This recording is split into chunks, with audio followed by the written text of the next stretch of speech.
मसीह यीशु में आप सबको सलाम। सबको सलाम। बड़े परेशान जे खैरियत? चर्च में ईमानदार शादमानी से भर जाते हैं। आमीन। वो अपने दुख को भूल जाते हैं, वो एक नई बरकत को पा लेते हैं। जब वो एक पीक में प्रस्तिश कर रहे होते हैं तो खुदा के फरिश्तगान उनके साथ मिलकर जब जिंदा रब की प्रस्तिश करते हैं, जो जमीन आसमान और कुल कायनात का बनाने वाला है, तो फिर खुदा जब अपने हाथ को बढ़ाता है तो मुकद्दसीन लोग वहां से बरकत पाते हैं। आमीन। सब कहेंगे हालेलुया, फिर कहेंगे हालेलुया। खुदा उनका शुक्र हो आज सुबह के लिए, इन कीमती लम्हों के लिए कि खुदा ने हमें बख्शे कि हमने प्रस्तिश की, हमने खुदा की ज़रूर दुआएं की, हमने खुदा से कलाम को मांगा। पिछले जब से मेरे ख्याल से मैं ओमान से आया हूँ, पास्टर साहब मुझे हर इतवार से पहले पूछते हैं, हाँ जी भाई साहब तैयार जी? मैं कहता हूँ नहीं। फिर अगले इतवार आती है, फिर भाई साहब पूछते हैं जी तैयार हो? मैं कहता नहीं। तो पिछली इतवार को भी उन्होंने मुझे यही पूछा, पिछला पूरा हफ्ता बल्कि मुझे पूछते रहे हैं, हाँ जी तैयार जी? मैं कहा हाँ जी। यहाँ तक कि परसों मुझे ख्याल से कॉल भी आई थी, पास्टर साहब की कॉल आई और मुझे कहते पास्टर साहब, मैं कहा हाँ जी ड्यूटी पर थे, हाँ जी आप तैयार हैं? मैं कहा हाँ जी मैं तैयार हूँ। दवा की है, कलाम पढ़िया है, स्टडी की है, उस तो बाद बंद करके ते आमीन कर ली। ओके। पिछले पूरे एक हफ्ते से मैं लगातार स्टडी कर रहा था, दुआ कर रहा था। बार बार 2-3 दफा तो मेरी मिसेज ने मुझे पूछ लिया, तुसी की करदे पे जे? मतलब जब आप रूटीन से ज्यादा बाइबल पढ़ रहे हो या रूटीन से ज्यादा लिख रहे हो तो फिर कुछ अलग सी बात होती है, फिर कुछ अलग सा नजर आता है। तो मैं लगातार रूटीन में दुआ कर रहा था। मुझे पास्टर साहब कह रहे थे कि आप मैसेज देंगे। गो मैसेज तैयार करना आजकल के दौर में मुश्किल नहीं है। आप टॉपिक खोलो, इंटरनेट पे जाओ, उस टॉपिक के ऊपर आप हवाले लो, लिख लो, बयान कर दो, इजी है। लेकिन मैं ये समझता हूँ कि जब तक आपको ऊपर से आवाज ना आए तब तक बयान ना करें। आमीन। जब तक खुदा ना कहे तब तक ना कहें। जब तक खुदा बोले ना तब तक आप ना बोले। जब तक खुदा ये ना कहे कि फलां बंदे को ये कह, उस वक्त तक उसको कुछ ना कहें, फक्त उसके लिए दुआ करें। आमीन। ये हर एक खादम के अंदर एक अलग से खुदा ने बरकत रखी है, वो उसके मुताबिक चलता है और उसके मुताबिक ही वो काम करता है। ये हर जगह पर खुदा अलग तरह से बोलता है। अगर वो यसाया से बात करता है तो वो और तरह से बात करता है, अगर वो यर्मिया से बात करता है तो वो और तरह से करता है। हर एक के साथ, हर एक शख्स के साथ खुदा का एक अलग से ताल्लुक है। आमीन। आज जो कुछ हम बाइबल मुकद्दस में सीखने जा रहे हैं, इसके लिए मैंने 2 दिन भाई इमरान को भी बार बार कहा, बल्कि 3 बार, भाई इमरान आप चर्च आओ, भाई इमरान आप चर्च आओ, भाई इमरान आप चर्च आओ। क्यों? इसलिए कि मैं चाहता था कि भाई इमरान जब मैं कलाम सुनाऊं तो भाई इमरान लाजम वहां पर हों। आप सबको शायद याद होगा, पिछले दिनों में, जिन दिनों में भाई इमरान का एक्सीडेंट हुआ, उन्हीं दिनों में हमारे चर्च में एक फैमिली आई थी, ब्रदर हुसाम शाहजहान। मैं नाम इसलिए ले रहा हूं ताकि आप लोगों को पता हो कि पास्टर साहब ना तो उनके दिमाग फेरे हुए हैं, या ना वो कह लीजिए कि वो बेखुद हैं, बेवकूफ हैं, बल्कि उनको पता होता है क्या कुछ हो रहा है, क्या कुछ होने वाला है, हमने क्या करना है। उन दिनों में भाई उसाम और उनके साथ एक और भाई आए थे। वो मेरे ख्याल से एक लेबोरेटरी में काम करते थे और उनके लंग्स का प्रॉब्लम था, उनके लंग्स में पानी था, और पिछले 6 माह से उनके यहाँ पर कुछ पाइप वगैरह डॉक्टरों ने लगाए हुए थे ऑपरेशन करके, और वो लगातार पानी निकल रहा था। और भाई उसाम जो थे, उनकी बेटी कॉलेज में एक ही दिन गई, और जब वो कॉलेज में गई तो वापस आई तो कहती कि वो डर गई, और डरने के बाद इतनी ज्यादा बीमार हुई कि उसकी मेमोरी लॉस हो गई। भाई इमरान अपनी बीवी और अपने घराने के साथ जॉब पर जा रहे थे और रास्ते में इनका एक्सीडेंट हुआ। और भाई इमरान को खासी चोटें लगी, इनका जबड़ा टूटा और उसके अलावा काफ़ी ये बुरी हालत में थे। इनके बेटे भी इनके ठीक रहा, इनकी मिसेज भी, और मेरे ख्याल से इनकी वालदा थी साथ, वो भी ठीक रही। मैं आपको किसी तरफ लेकर जाना चाहता हूं। ये तीनों मामलात जब हमारे चर्च में लाए गए तो तीनों मामलात के लिए मैं, पास्टर सुलेमान और चर्च के बहुत सारे लोग, हम इन मकासद के लिए प्रेयर कर रहे थे। उन दिनों में भाई उसाम अपनी बेटी को लेकर चर्च में आ रहे थे। एक और भाई है, मुझे उनका नाम नहीं आ रहा, उनके वालिद साहब को मुझे नाम याद है, बूटा मसीह। उनका बेटा अपनी बीवी को लेकर चर्च में आ रहा था क्योंकि उसके लंग्स में पानी था और यहाँ पर एक बहुत बड़ी एक वो थैली सी लगाई थी, वो पानी की भरते थे वो रोज। पता नहीं पानी लंग्स में कहां से आ रहा था, लेकिन वो लगातार भर रहे थे। जब यहाँ पर वो 2 संडे आए, उनके लिए प्रेयर की गई। इतवार के बाद उन्होंने हमें अपने घर बुलाया और उन्होंने कहा ब्रदर जी मेरे, उन्होंने यहाँ पर से वो पैकेट सा उतार दिया है, अब पानी नहीं आ रहा। हमें खुदा ने एकदम से छुआ और उसे शिफा दे दी। उन्हीं दिनों में हम भाई इमरान के लिए दुआ कर रहे थे। भाई इमरान की बहुत सख्त हालत खराब थी, कभी हॉस्पिटल जाते थे, कभी वापस आ जाते थे, कभी जाते थे, कभी वापस आ जाते थे। लेकिन याद रखिए बाइबल मुकद्दस में लिखा है एक बादशाह के बारे में, बाइबल में जिक्र है। सलातीन की किताब पढ़ेंगे, तवारीख की किताब पढ़ेंगे तो आपको वाजिया नजर आएगा। गो बाइबल तबीब के खिलाफ नहीं है, लेकिन बाइबल मुकद्दस में लिखा है कि एक बादशाह के बारे में लिखा है कि बादशाह के बारे में कहा गया कि बादशाह मर गया, वो सख्त बीमार था, उसने खुदा की बजाय तबीबों पर ध्यान दिया। यानी कि उसने मेडिसिन पर ही ध्यान दिया बल्कि खुदा पर भरोसा ना किया, इसलिए वो ज्यादा बीमार हुआ और मर गया। मेडिसिन भी तब असर करती है जब खुदा चाहता है। दूसरी तरफ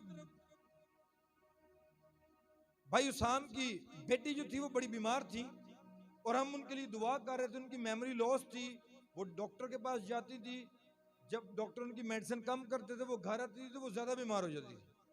जब हम उनके घर में गए, मैं और पास्टर सुलेमान, हम उनके लिए दुआ कर रहे थे। दुआ करते करते खुदावंद ने उनके लिए कलाम भी किया, बात भी की। वो बेटी बिल्कुल ठीक हो गई, आप सब ने यहाँ पर देखा। लेकिन अब उन्होंने चर्च में आना छोड़ दिया। मेरी बात को अब समझिएगा। भाई बूटा है, उनका बेटा जब बिल्कुल ठीक हो गया तो उसने चर्च में आना छोड़ दिया। भाई इमरान ध्यान दीजिएगा इन बातों पर। जब कोई पास्टर आपके ऊपर दुआ कर रहा होता है, इसका मतलब ये नहीं है कि पास्टर को इसी बात के लिए चुना गया कि बस वो दुआ करे और आप शिफा पाएं और भाग जाएं। नहीं, बाइबल मुकद्दस में यीशु मसीह नासरी ने बड़ा वाज़ेह कहा है। यीशु ने कहा जब एक बुरी रूह किसी इंसान में से जाती है तो वो कहां पर जगह ढूंढती है? सूखे मकामों में। सुनेंगे सच्चाई के साथ, सूखे मकामों में। जब नहीं पाती तो फिर क्या करती है? वो वापिस आ जाती है। वो क्या करती है? वापिस आती है। जब वो वापिस आती है तो जब अपने घर को जहां से वो निकाली गई थी उसको आरास्ता पाती है। आरास्ता से मुराद क्या है? आरास्ता से मुराद है कि पहले उसे करी किते दवा होंदी सी, फिर बिल्कुल ही नहीं होंदी, वो बंदा दवा वाले पासे जांदा ही नहीं। फिर दा मतलब है इबलीस वास्ते आरास्ता है, खूबसूरत है, क्योंकि वो तो रब दा नाम ही नहीं लिंदा। तो फिर वो जाती है, वो अपनी फुफी, अपनी मासी, अपनी चाची, अपनी ताई, अपना ताया, यानी कि 7 और बुरी रूहों को साथ लेकर आती है। फिर कहती हुण मैं कल्ली नहीं रहिंदी, अपना पूरा कबीला लिया कर रहिंदे आ। समझे ना?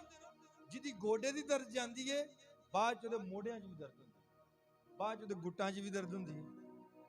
मेरी बात को समझ रहे हैं? जो जिसके घर में सिर्फ एक शख्स में बीमारी होती है, जब वो चली जाती है और वो खुदा के साथ वफादार नहीं रहता तो फिर बीमारियां बढ़कर खानदान में आ जाती है। मुसीबत बढ़ती है, कम नहीं होती। लेकिन अगर खुदा के साथ जुड़े रहेंगे तो उसके वादे उस शख्स के साथ रहते हैं। आमीन। आज हम बाइबल मुकद्दस में से सीखेंगे, आगे बढ़ेंगे। मेरे साथ निकालिए किताब मुकद्दस में से तीमुथियुस की कलीसिया के नाम पौलुस रसूल का दूसरा खत, उसका पहला बाब।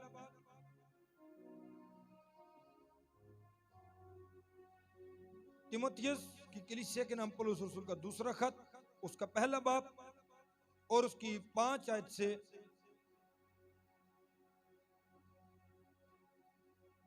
बल्कि 4 आयत से। यहां पर एक शख्स है तीमुथियुस। ये पहले एक कलीसिया का मेंबर था, जिस कलीसिया का प्रीचर पौलुस रसूल था। फिर ये शागिर्द खादम बना और इसकी एक अपनी कलीसिया थी जिसमें ये खिदमत करता है। और पौलुस अपने शागिर्द को लेटर लिखता है और उस लेटर में लिखता है, चौथी आयत में पढ़ूंगा, और तेरे आंसुओं को याद करके रात दिन तेरी मुलाकात का मुश्ताक रहता हूं, ताकि खुशी से भर जाऊं।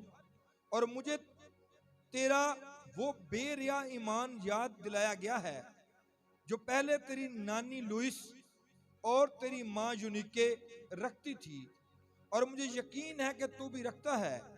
इसी सबब से मैं तुझे याद दिलाता हूं कि तू खुदा की उस नेमत को चमका दे जो मेरे हाथ रखने के बायस से तुझे हासिल है। आमीन। खुदा का बंदा पौलुस रसूल तीमुथियुस को कहता है कि असल में उसको वो बता रहा है कि मैं तुझे तब से जानता हूं जब तेरी नानी हमारे चर्च की मेंबर थी और वो ईमानदार औरत थी। उसकी ईमानदारी के सबब से उसकी बेटी यूनिके ईमान ले आई और वो भी ईमान में बढ़ती रही। और तू उस वक्त बहुत छोटा था, तो तू भी इसी चर्च में था, और जैसे ही तू बढ़ता गया और तुझे भी मेरे हाथ रखने से बरकत मिली है। हालेलुया। और जो तुझे मेरे हाथ रखने से बरकत मिली है, खुदा के मज़बा पर से उसके लिए कलाम जारी है कि तू उसे क्या कर दे, चमका दे। क्या कर दे, चमका दे। यानी कि जो ईमान तुझे तेरे आबा उजदाद से मुंतकिल हो रहा है, जो तुझे मज़बा पर से साल ब साल बरकत मिलती है, जो तुझे चर्च की रफाकत से कलाम मिलता है, जो तुझे हर दिन हर सुबह हर शाम रसद दुआओं की पहुंचती है, मैं तेरी मुलाकात का मुश्ताक हूं, मेरी आंखों से आंसू रहते हैं, मैं तेरे लिए दुआ करता हूं ताकि शायद मनी पाऊं। तो फिर इस बरकत को तू चमका। हालेलुया। इस बरकत को क्या कर, तू चमका। आज बाइबल मुकद्दस के मुताबिक यहाँ पर कलीसिया में बहुत से लोग हैं जिनके नाम आज कलीसिया में खुदा के बंदा को, पास्टर सुलेमान को या मुझे याद है, जिनके लिए हम रोज रात को दुआ करते हैं, जिनके लिए हम गाए बगाए दुआ करते रहते हैं, जिनकी बरकत के लिए हम हाथ आसमान की तरफ उठाते हैं। आज अगर खुदा का रूह मुझ में है तो फिर मैं उन तमाम भाइयों बहनों से यही इल्तिमास करता हूं कि तू मेरे बेटे मेरी बेटी उस बरकत को चमका जो हमारे हाथ रखने से तुझे मिली है। हालेलुया। और अगर आप नहीं चमकाते तो फिर खुदा खुद जानता है कि वो क्या कर सकता है। यहां पर बाइबल मुकद्दस में दो औरतों का जिक्र आया है। एक है लुइस और दूसरी है यूनिके। किसी आलम ने क्या खूब कहा है कि मुझे अच्छी औरतें दी जाएंगी तो मैं एक अच्छा मुआशरा तैयार कर लूंगा। कहते हैं इस जमीन पर सबसे बड़ी जो यूनिवर्सिटी होती है वो कौन होती है? माँ। कौन होती है? माँ। पौलुस रसूल ने दो माँओं का जिक्र किया है। वो तीसरी पीढ़ी तक कलाम को लेकर जा रहा है। उसने पहले उनकी नानी को कलाम सुनाया है, फिर वालिदा को, फिर आगे उनके बेटे को। तीसरी पुश्त तक कलाम को लेकर जा रहा है। लेकिन तीसरी पुश्त तक जो खादम बरपा हुआ है तीमुथियुस, जिसका जिक्र तब तक होता रहेगा जब तक क़यामत ना आ जाए। हर खादम इसका जिक्र करता है, हर कलीसिया में इसका नाम बोला जाता है, क्योंकि किताब मुकद्दस में इसके नाम पर 2 लेटर लिखे हुए हैं। इसे पौलुस अपना बेटा कहता है। ये जो खादम बरपा हुआ है, इसके पीछे 2 ईमानदार औरतों का हाथ है। हालेलुया। 2 ईमानदार औरतों का हाथ है। आइए मेरे से निकालिए। खुदा उनके पाक कलाम में से। कज़ात 17 बाब, कज़ात की किताब।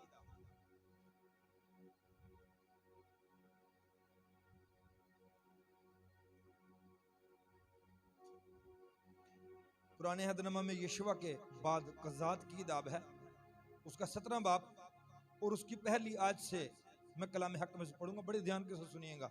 यहाँ पर एक बड़ी जबरदस्त एक स्टोरी है, और ये जो स्टोरी है किसी शख्स की,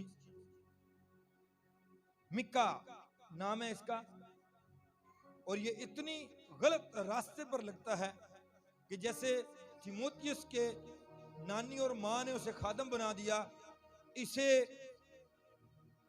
बुत परस्तों का बाप बना दिया। बाइबल मुकद्दस में लिखा है, कज़ात की किताब और उसका 17 बाब और उसकी पहली आयत में लिखा, और इफ्राइम के कोहिस्तानी मुल्क का एक शख्स था जिसका नाम मिका था। उसने अपनी माँ से कहा, चांदी के वो 1100 सिक्के जो तेरे पास से लिए गए थे और जिनकी बाबत तूने लानत भेजी, और मुझे भी यही सुना कर कहा, सो देख वो चांदी मेरे पास है, मैंने उसको ले लिया था। उसकी माँ ने कहा, मेरे बेटे को खुदावंद की तरफ से बरकत मिले, और उसने चांदी के वो 1100 सिक्के अपनी माँ को फेर दिए। तब उसकी माँ ने कहा, मैं इस चांदी को अपने बेटे की खातिर अपने हाथ से खुदावंद के लिए मुकद्दस किए देती हूँ, ताकि वो एक बुत खुदा हुआ और एक ढाला हुआ बनाए। सो अब मैं इसको तुझे फेर देती हूँ। यहाँ पर बाइबल मुकद्दस में एक ऐसी औरत के बारे में जिक्र है, एक ऐसे बेटे के बारे में जिक्र है कि एक औरत है, उसके 700 सिक्के गुम हो जाते हैं, या उसके घर में से कोई चोरी करता है, और चोरी जब होती है तो वो लानत करती है, वो लानत करती है जिन्होंने चोरी किए हैं। अब इसको ये नहीं पता कि ये चोरी इसके अपने बेटे ने की है। अब सुनते जाइएगा, बेटा चोरी करता है और मां लानत करती है, जिसने चोरी की है उसके साथ ऐसा हो जाए, ऐसा हो जाए, ऐसा हो जाए। ये इजरायली खतून है। लेकिन बेटा अपनी मां की जब आवाज सुनता है कि मेरी मां ने इस तरह से लानत कही है, तो वो डर जाता है। वो डर कर अपनी मां को वो 700 सिक्के वापस लौटाता है। अब मां क्या करती है, मां उन 700 सिक्कों को कहती है कि मैं अब इन सिक्कों को क्या करूंगी, खुदावंद के लिए क्या कर दूंगी, मुकद्दस कर दूंगी। यानी कि तेरे दिल में भी लालच है, तू भी यही सिक्के चाहता है, और मैं भी इन्हीं सिक्कों पर ध्यान रखती हूं कि ये मेरे हैं, तो ये अब ना तेरे रहे ना मेरे रहे, हम इनको खुदा के सुपुर्द कर देते हैं, ये खुदा के हो जाए, खुदा की नजर कर दी जाती है। लेकिन वो औरत बेईमानी करती है। उसको 700 सिक्के थे उसके पास, लेकिन उसमें से सिर्फ 200 सिक्कों का वो एक बुत बनाती है। 500 सिक्के फिर भी वो अपने पास रख लेती है। अब 200 सिक्कों का जो बुत बनाती है, वो बुत अपने बेटे को देती है, और बेटा उस बुत को लेकर अपने उसके घर में एक कमरा है जिसके अंदर और बहुत सारे बुत रखे हुए हैं, वो वहां पर जाकर रख देती है। मेरा ख्याल है कि ये औरत या इसकी वालिदा ने इसको बताया होगा कि मुल्क मिस्र में हम किस तरह से बुतों की कुर्बानियां करते थे और बुत बनाते थे। इसको पता था, इसके पास इल्म था। गो ये खुदा को जानती है, गो ये उस खुदा को भी बेहतर तौर से जानती है जो इजराइल का कदूस है। इसको यह भी बताया गया होगा कि मुल्क मिस्र से हमें किस तरह से निकाला गया है। या हो सकता है ये कज़ात की किताब में है, तो इसने इर्द गिर्द के दूसरी कौमों में रहकर उनसे दूसरे बुतों के बारे में सीखा और उनको कबूल करना शुरू कर दिया, या इसके अंदर वो ईमान बनना शुरू हो गया, या इसने अपने आबा और अजदाद से इस बात को ले लिया। लेकिन इसने मुकद्दस किए हुए पैसों को का बुत बना दिया। जब इसने वो बुत बनाया तो इसके बेटे ने क्या किया कि उस बुत को दूसरे बुतों में शामिल कर दिया जो इसके रूम में पहले ही रखे हुए थे। और वो जो मिक्का था, बाइबल मुकद्दस में लिखा 3री आयत में, और उसने चांदी के वो 1100 सिक्के अपनी माँ को फेर दिए। तब उसकी माँ ने कहा, मैं इन सिक्कों, इन चांदी को अपने बेटे की खातिर अपने हाथ से खुदावंद के लिए मुकद्दस किए देती हूँ, ताकि वो एक बुत खुदा हुआ और एक ढाला हुआ बनाए। सो अब मैं इसको तुझे फेर देती हूँ। पर जब उसने वो नकदी अपनी माँ को फेर दी, तो उसकी माँ ने चांदी के 200 सिक्के लेकर उनको ढालने वालों को दिया, जिसने उनसे एक खुदा हुआ, एक ढाला हुआ बुत बनाया, और वो मीका के घर में रखे रहे। इस शख्स मीका के यहाँ एक बुत खाना था, और उसने एक अफूद तराफीम को बनवाया और अपने बेटों में से एक को मखसूस किया, जो उसका काहिन हुआ। किताब मुकद्दस में, बाइबल में अहबार 16 बाब में साफ साफ बताती है, खुदा ने हुक्म किया कि तुम जमीन के ऊपर मेरे अलावा किसी और कोई भी चीज जमीन पर पत्थर की या किसी और चीज की ना ढालना, और तुम उसकी पूजा ना करना। क्या ना करना? मैं आपको पढ़ के सुनाता हूं, मैं सब निकालिए। अहबार 26वां बाब, जरा ध्यान से सुनेंगे कि बाइबल मुकद्दस में लिखा क्या है और हम कर क्या रहे हैं। अहबार 26वां बाब,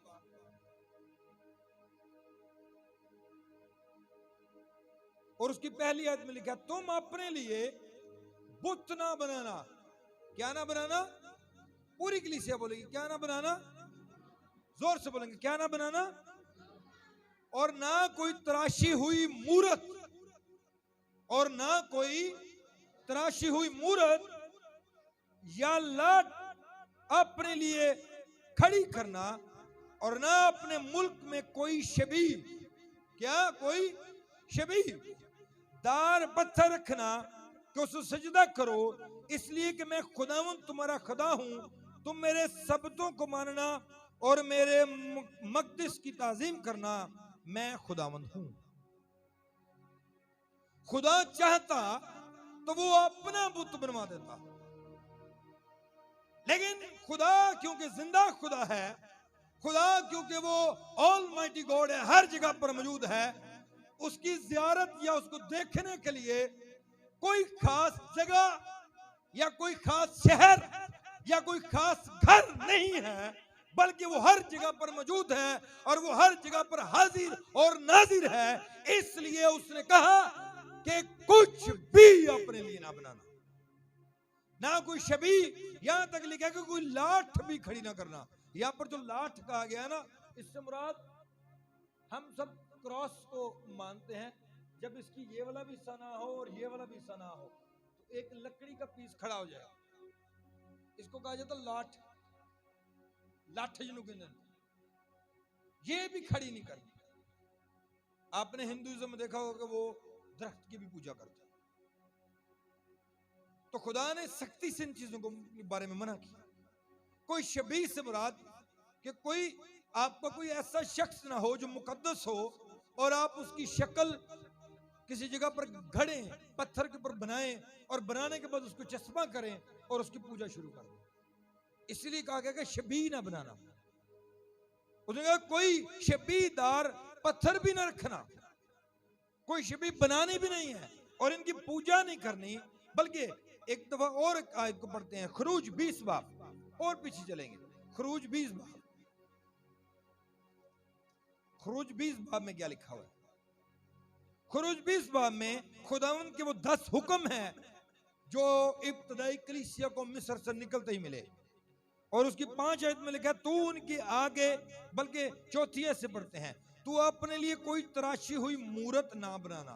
तू अपने लिए कोई तराशी हुई मूरत ना बनाना, ना किसी चीज की सूरत बनाना, ना किसी चीज की सूरत जो ऊपर आसमान पर, जो ऊपर, अब आसमान पर क्या हो सकते हैं?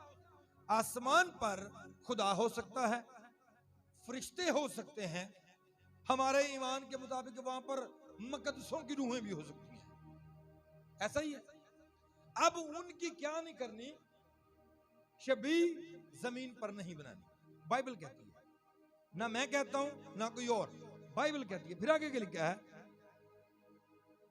और जमीन के नीचे, और सूरत बनाना जो ऊपर आसमान पे या नीचे जमीन पर या जमीन के नीचे पानी में। कितनी बड़ी बात है। ना आसमान पर की, ना जमीन पर की, और ना पानी के अंदर जो मौजूद हैं उनको भी नहीं बनाना। अब इंसान किसको पूजता है? बाइबल मुकद्दस कहती है कि इंसान आसमानी फौजों की भी पूजा करते रहे हैं। आसमानी फौजों से मुराद फरिश्तों की पूजा करते रहे हैं, वो सितारों की पूजा करते रहे हैं, वो सूरज की पूजा करते रहे हैं, वो चांद की पूजा करते रहे हैं, वो आसमान की पूजा करते रहे हैं, वो हवा की पूजा करते हैं। जिसे कहते हैं ना हनुमान, पवन पुत्र हनुमान, ऐसे ही है ना, उसका पूरा नाम है पवन पुत्र। पवन कहते हैं हवा को। तो किसकी पूजा वो कर रहे हैं? हवा की। फिर पानी के अंदर, अब पानी के अंदर कौन सी चीज है पूजा करने वाली?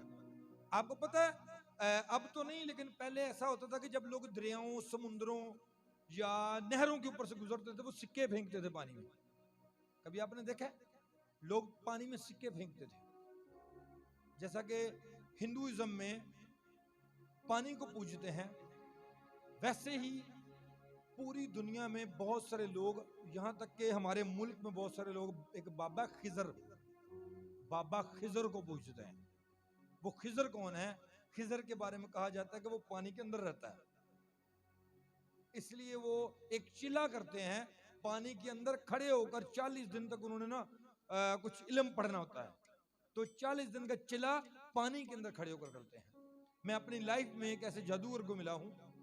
मैं एक दफा सफर कर रहा था, तो बस में था, तो मेरी बस के पिछली सीट पे एक आदमी बैठा था जो ये खिजर का शिला करके बैठा हुआ था।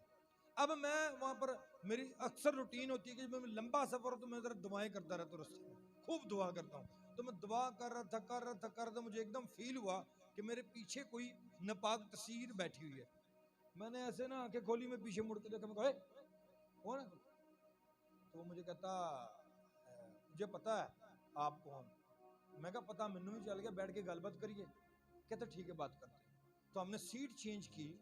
मैंने उससे पूछा कि तूने ये नापाक तस्वीरें अपने साथ जो रखी हुई हैं, ये कैसे तुझे मिली हैं? वो मुझे कहता मैंने 40 दिन का चिल्ला किया है। कहां पर? पानी के अंदर। कहता इतने दिन पानी के अंदर खड़े होकर 40 रात मैंने प्रेयर की अपनी, और उससे मुझे क्या मिला है कि मैं अब पानी के अंदर जो नापाक तस्वीर है मैं उसके ऊपर हावी हूं, वो मेरे ताबे होगी। उसका नाम क्या है? खिजर। तो मैंने कहा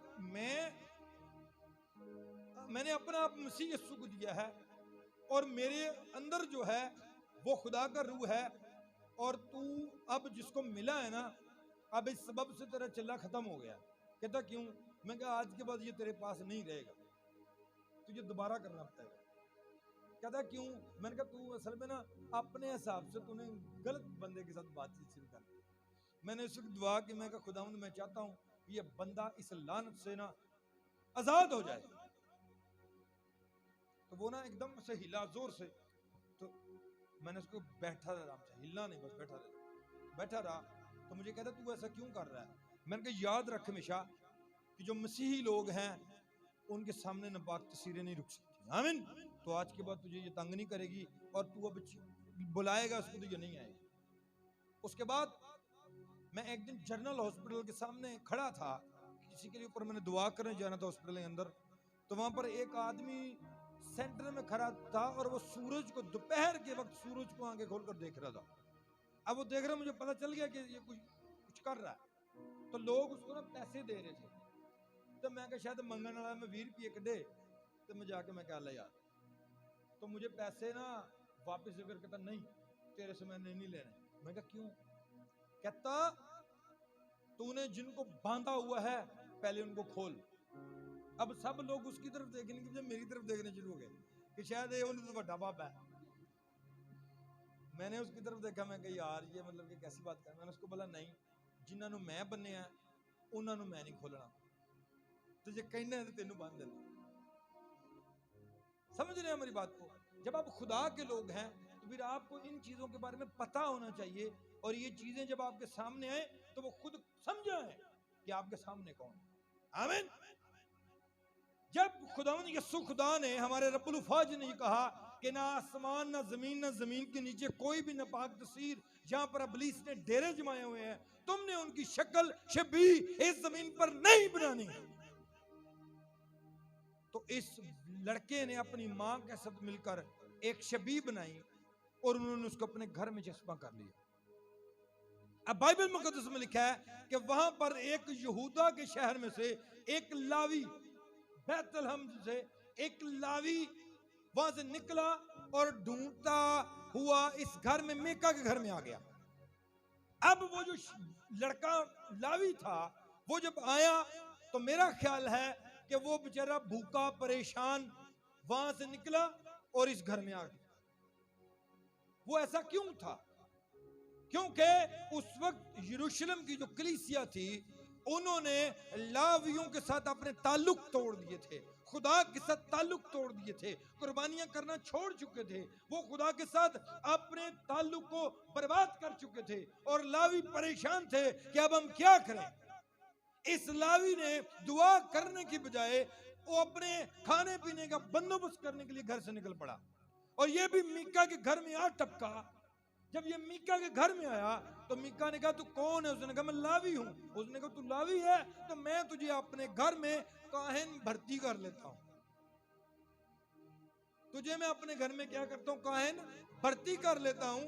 अब के बाद तू मेरा काहिन और मेरा बाप होगा, और फिर एक बहुत बड़ा मजहब तैयार हो गया। एक औरत के सबब से एक लड़का खराब हुआ, और लड़के के सबब से एक लावी, और फिर आगे रस्म चल गई और बहुत सारे लोग खराब हुए। और ये हम सब लोग बेहतर तौर से जानते हैं कि हमारी मसीहत में जो खराबियां हैं वो खराबियां कहां से पैदा हो रही हैं। मेरे साथ निकालिए, वापस चलते हैं कज़ात की किताब पर, कज़ात 17 बाब पर वापस चलते हैं। बाइबल मुकद्दस में लिखा है,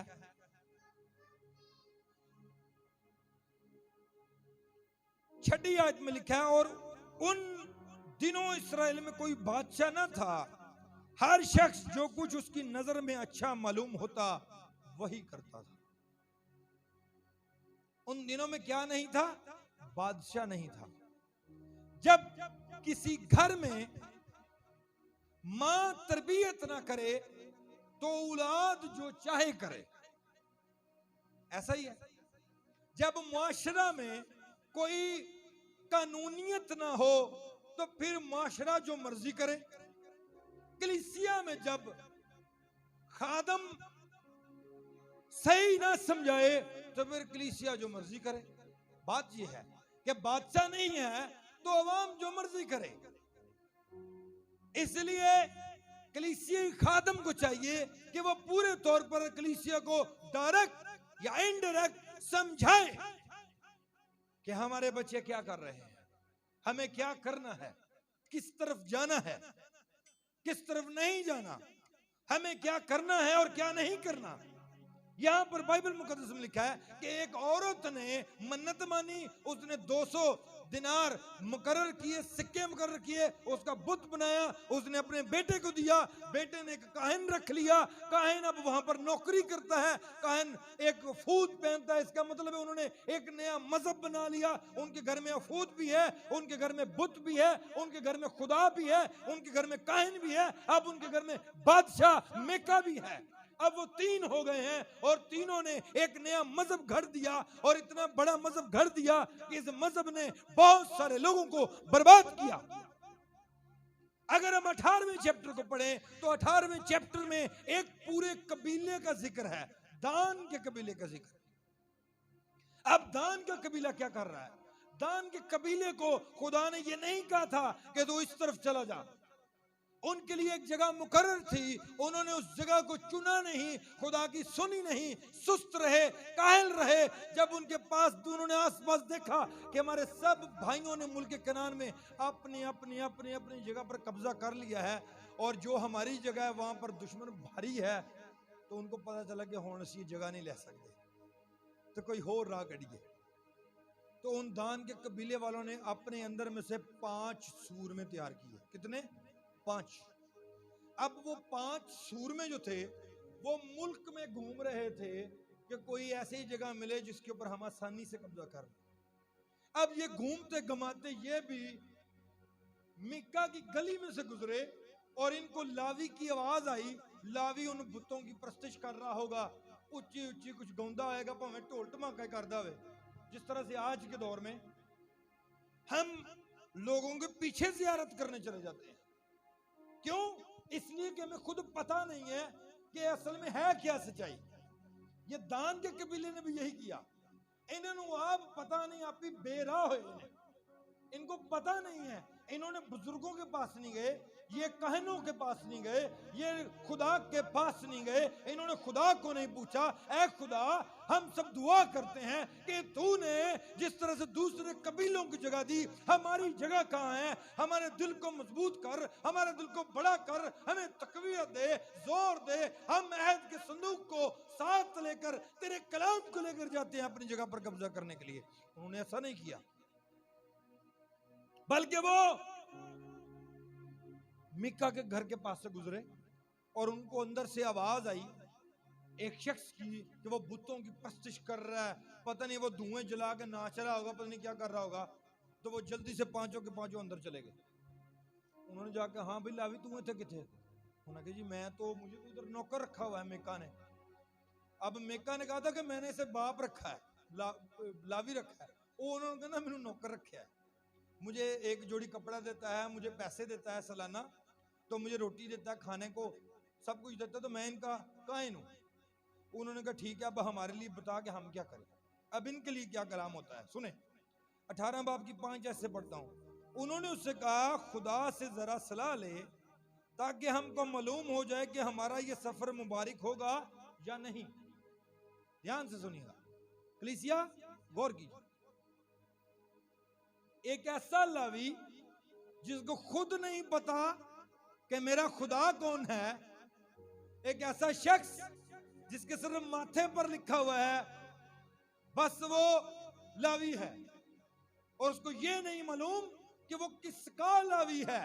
वो बुतों के आगे नाच कूद रहा है, वहां पर वो बखूर जला रहा है। उसके मालिक ने, मिक्का ने एक ऐसा लिबास बनाया हुआ है जैसा हैकल में काहन पहनते हैं, और फूट बनाया हुआ है वो उसने पहना है, और वो वहां पर उछल कूद कर रहा है। और वहां पर लोग आते हैं, बेदीन लोग, जिनकी वालिदा ने उन्हें मसीहत की या उन्हें शरीयत की तालीम ही नहीं दी। वो बेदीन लोग यहाँ पर आते हैं और आकर उसे कहते हैं हमारे बारे में खुदा से पूछ कि हमारी राह सही है या गलत, हमारा घर कहाँ है, हमारी जमीन किधर है, हमारा सब कुछ किधर है। आज के दौर में भी मसीही खुद अपने आप को जानते नहीं, समझते नहीं, और मुंह उठाकर चले जाते हैं किसी और लावी के पास, और वहां पर जाकर पूछते हैं कि वहां पर कोनियों के बल, वहां पर पेट के बल सांप की तरह रेंगते हैं, और सांप की तरह रेंगते हुए वहां पर जाकर कहते हैं कि ऐ खुदा अब हम पर रहम कर,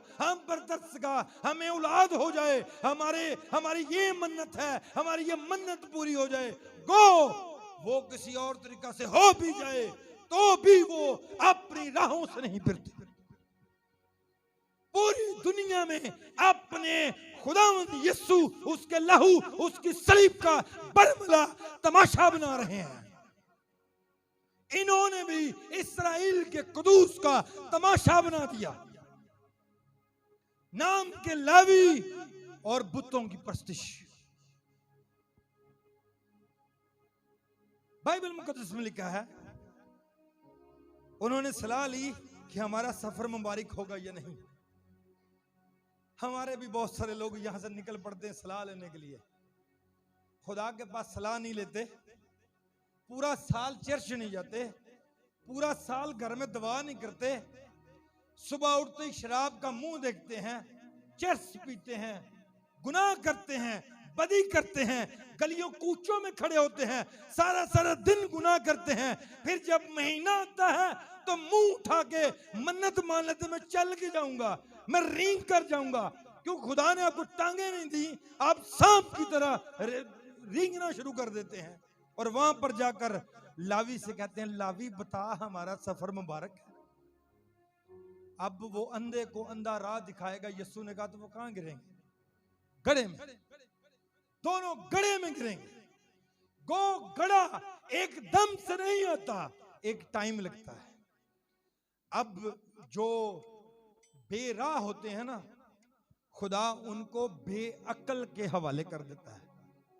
ऐसी अक्ल के हवाले करता है जो उनको गुनाह की तरफ ले चलती है। खुदा उनको छोड़ देता है, तर्क कर देता है। खुदा उनको छोड़ता है कि ठीक है जाओ, जो मर्जी करो, अपनी मर्जी करो। अब ये यहां से निकल पड़ते हैं। लिखा है 7वीं आयत में, सो वो पांचों शख्स चल निकले और लीस में आए, और उन्होंने वहां के लोगों को देखा कि सदानियों की तरह कैसे इत्मीनान और अमन और चैन से रहते हैं, क्योंकि उस मुल्क में कोई हाकिम नहीं था जो उनकी किसी बात में जलील करता। अगे जिथे गए उथे भी कोई हाकिम नहीं जो उनको पूछता, हाँ भाई किधर आए हो, किन्नू मिलना जे, आगे भी पूछने वाला कोई नहीं। अब वहां पर जाते हैं और उस एरिया को देखते हैं, उनको वो एरिया अच्छा लगता है कि ये एरिया खुदा ने हमें दे दिया। फिर वो वापस जाते हैं अपने मुल्क में और उनको जाकर बताते हैं कि हाँ भी चलो, अब हमें एक अच्छा मुल्क मिल गया है, अब हम उस पर कब्जा करेंगे। फिर आगे लिखा है, तब बनी दान के घराने के 600 मर्द 11वीं आयत से जंग के हथियार बांधे हुए सुरा और अस्ताल से रवाना हुए और जाकर यहूदा के करीत यरीम में खैमाजन हुए। इसीलिए आज के दिन तक उस जगह को महीने दान कहते हैं। और ये करीत यरीम के पीछे और वहां से चलकर इफ्राहिम के कोहिस्तानी मुल्क पहुंचे और मीका के घर आए। फिर दोबारा किथे चले गए? मीका के घर। पहले 5 सन, हुण तादाद च बहुते हो गए।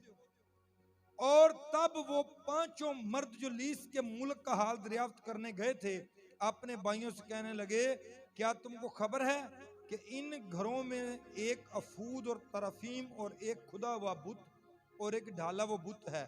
सो आज सोच लो कि तुमको क्या करना है। तब वो उस तरफ मुड़ गए, उस लावी जवान के मकान में यानी मीका के घर में दाखिल हुए और उससे खैर आफियत पूछी। और वो 600 मर्द जो बनी दान में से थे, जंग के हथियार बांधे फाटक पर खड़े थे, उन 5 शख्सों ने जो जमीन का हाल दरियाफ्त करने को निकले थे, वहां आकर खुदा व बुत, अफूद और तराफीम ढाला व बुत सब कुछ ले लिया। और वो काहन फाटक पर उन 600 मर्दों के साथ जो जंग के हथियार बांधे थे खड़ा था। जब वो मीका के घर में घुसकर खुदा व बुत और अफूद तराफीम ढाला हुआ बुत ले आए, तो उस काहन ने उनसे कहा, तुम ये क्या करते हो? तब उन्होंने उसे कहा, चुप रह, मुंह पर हाथ रख ले, हमारे साथ चल, हमारा बाप और काहन बन। क्या तेरे लिए एक शख्स के घर का काहन होना अच्छा है, या तू कई बनी इसराइल के एक कबीले और घराने का काहन हो? देखिए, एक मां ने एक बेटे को बेरारवी का शिकार बना दिया।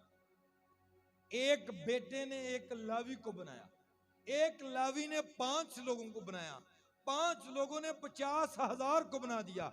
अब 5,000 से बात बढ़ती बढ़ती कबीले तक पहुंच गई। जब एक शख्स को समझा दिया जाता कि बेटा ये बुत परस्ती है, ये गुनाह है, इसराइल के खिलाफ बगावत करना गुनाह है, खुदा के खिलाफ बगावत नहीं हो सकती, तो रुक जाती।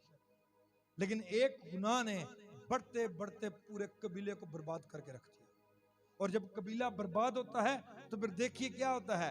18वें आयत की आखिरी 2 आयत पढ़ूंगा, ध्यान से सुनिएगा।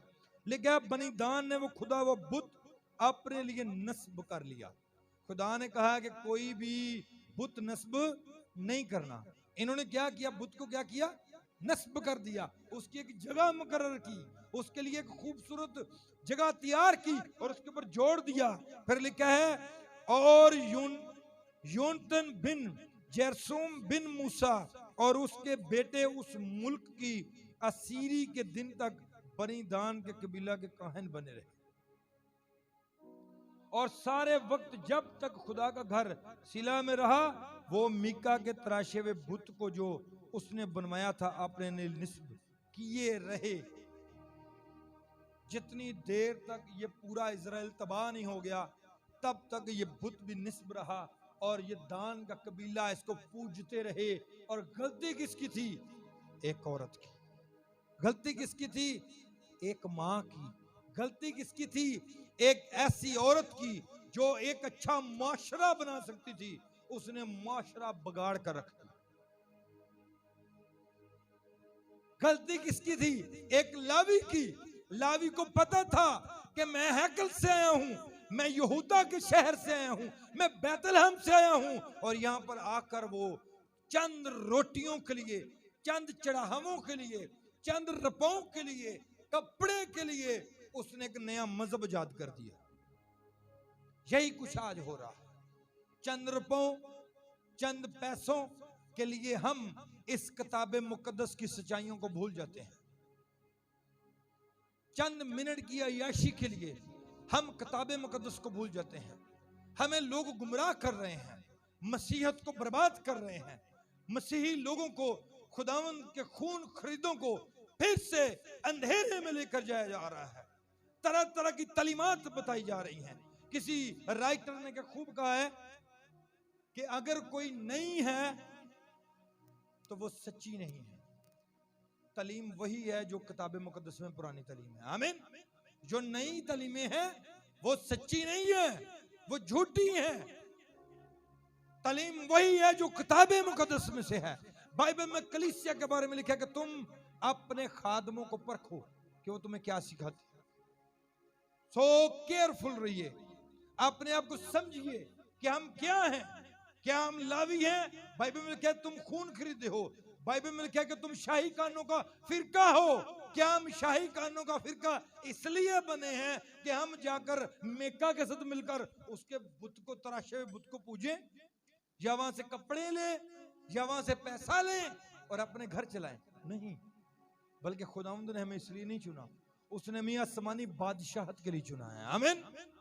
तो अपनी बादशाहत को मत खोइए, अपनी निजात को मत खोइए, खुदा का बरमला तमाशा मत बनाइए, बल्कि खुदा के कलाम की ताबे रहिए। आइए चंद्र में अपनी आंखें बंद करें। मैं आपसे इल्तमास करूंगा कि दुआ करना शुरू करें, अपने लिए दुआ करना शुरू करें, और अपने उन बहन भाइयों के लिए भी दुआ करना शुरू करें जो अभी तक बेरा रवि का शिकार है, जो अभी तक गुनाह का शिकार है, जो अभी तक नई नई तालीमों के पीछे भागते हैं, जो रुपए के पीछे भागते हैं, जो बुतों के पीछे भागते हैं, जो चढ़वाहों के पीछे भागते हैं, उनके लिए दुआ करना शुरू कीजिए। खोलेंगे अपने लबों को। अगर आप समझ गए हैं कि मैं इस रास्ते पर नहीं चलूंगा, मैं खुदा के कलाम पर चलूंगा, तो फिर दूसरों के लिए भी दुआ करना शुरू कर दीजिए। खुदा को ठट्ठों में नहीं उड़ा सकते, खुदा को ठट्ठों में उड़ाया नहीं जा सकता। खुदा गयूर खुदा है। जब खुदा गुस्से में आता है तो वो मुल्कों को बर्बाद कर देता है। जब वो कहर को नाजिल करता है तो वो पत्थरों को भी आग से पिघला देता है। फिर हमें पत्थर बचाएंगे नहीं, फिर मूर्तियां हमें नहीं बचाएंगी। फिर अगर बचाने वाला होगा तो वाहिद यस्सु नासरी होगा, क्योंकि आसमान के तले, जमीन के ऊपर आदमियों को और कोई दूसरा नाम बख्शा ही नहीं गया जिसके सबब से निजात हो, और निजात सिर्फ यस्सुल मसीह नासरी में है। मैं चाहूंगा थोड़ी देर के लिए दुआ करना शुरू करेंगे। अपने चेहरों को मत छुपाइए, बल्कि दुआ करना शुरू कीजिए। खोलिए अपने लबों को। आप ईमानदार हैं। आप जब दुआ करेंगे तो खुदावंद मुल्कों के हालात बदल डालेगा। जब आप दुआ करेंगे तो खुदा अजीब तौर से आपके घरानों को बदल देगा। जब आप दुआ करेंगे तो खुदा आपके भाइयों को, बहनों को जो बेरा रवि के शिकार हो रहे हैं, खुदा वहां से उनको पलट देगा। खुदा उनके ज़हनों को तब्दील करेगा। हमें दुआ करना है, हमें उनके लिए इल्तिजा और मुनाजात करना है, हमें अपने लिए दुआ करना है, अपने बच्चों के लिए दुआ करना है। ईमानदार का काम है कि वो दुआ करे, वो दुआ करे, माँ दुआ करे अपने बच्चों के लिए, बाप दुआ करे अपनी औलाद के लिए, औलाद दुआ करे अपनी औलाद के लिए, अपने घराने के लिए, अपने भाइयों के लिए, अपनी बहनों के लिए, अपने गिरदोनवा के लिए, अपने लोगों के लिए। कलीसिया दुआ करे अपने लोगों के लिए। ये कादर मुतलिक आसमान पर के खुदा, जो तू जमीन और आसमान का खालिक है, तू ही हमें बचा सकता है। चाहते हैं कि तू जब तक तू ना आए हमें बेरारवी का शिकार होने से बचा, होने से बचा। हम नई तालीम नहीं, हम उसी पुरानी तालीम पर यकीन रखते हैं जो हमें तुझसे मिली है। याद रखिए किताब मुकद्दस में लिखा है, पौलुस ने कहा कि अगर हमारे अलावा आसमान पर से कोई फरिश्ता भी उतर कर तुम्हें कोई और नई खुशखबरी दे तो वो मालाउन ठहरे। कोई नई खुशखबरी नहीं है। खुशखबरी वही है जो मसीह यीशु के मुतालिक है। खुशखबरी वही है जो सलीब पर के मुतालिक है। अगर आपको जाना ही है तो सलीब की तरफ रुख कर लीजिए। अगर आपको जाना ही है तो यीशु की तरफ रुख कीजिए कि ये कादर मुतलिक यीशु रज़ा, मैं चाहता हूं मैं तेरा दीदार करूं, मैं तुझे देखना चाहता हूं, मैं तुझे जानना चाहता हूं, मैं तुझ में बढ़ना चाहता हूं, मैं तेरे लहू को अपने ऊपर लेना चाहता हूं। इधर गिर्द जाकर चढ़ावे चादरें दुपट्टे चढ़ाने की कोई जरूरत नहीं। हमारे लिए एक कुर्बानी हो चुकी है और वो हमारे यीशु ने अपने पाक लहू से कुर्बानी दी है और वो उस पाक लहू को लेकर आसमान पर चला गया।